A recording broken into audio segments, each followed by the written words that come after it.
वैसे तो रावण और हनुमान जी के युद्ध का कहीं भी उल्लेख नहीं है, मगर एक बार हनुमान जी और रावण का सामना हुआ था, जिस मुलाकात के बारे में सभी जानते हैं, जो उस समय की बात है जब हनुमान जी समुद्र को लांघकर लंका पहुंचे।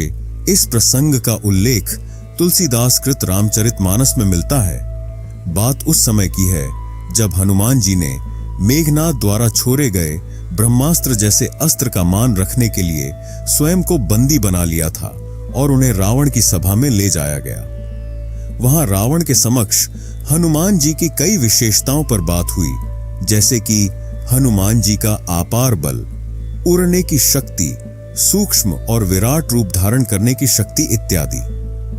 परंतु उस राजसभा में सबसे ज्यादा प्रशंसा हनुमान जी के मुक्के की हो रही थी।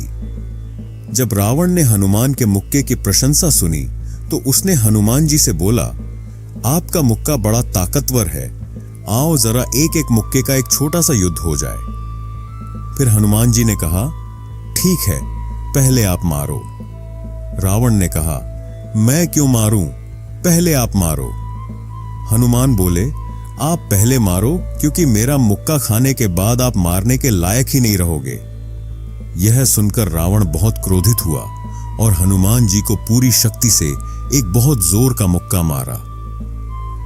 रावण के प्रभाव से हनुमान जी घुटने टेक कर रह गए, पृथ्वी पर गिरे नहीं। रावण की आश्चर्य की सीमा न रही, वह हैरानी भरी नजरों से हनुमान जी को देखता ही रह गया। अब बारी थी महावीर हनुमान जी की। क्रोध से भरे हुए हनुमान जी ने रावण पर अपने मुक्का का प्रहार किया। रावण ऐसा गिर पड़ा जैसे वज्र की मार से पर्वत गिरा हो और कुछ समय के लिए मूर्छित हो गया।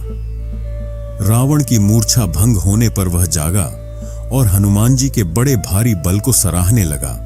गोस्वामी तुलसीदास जी कहते हैं कि मूर्छा गए बहोरी सो जागा, कपिबल विपुल सराहन लागा।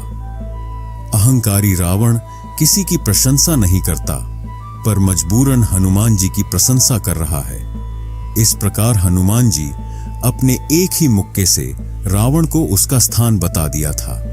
अगला वीडियो हनुमान जी और भगवान परशुराम में युद्ध क्यों हुआ था के बारे में जानना चाहते हैं तो हमें कमेंट में बताइए।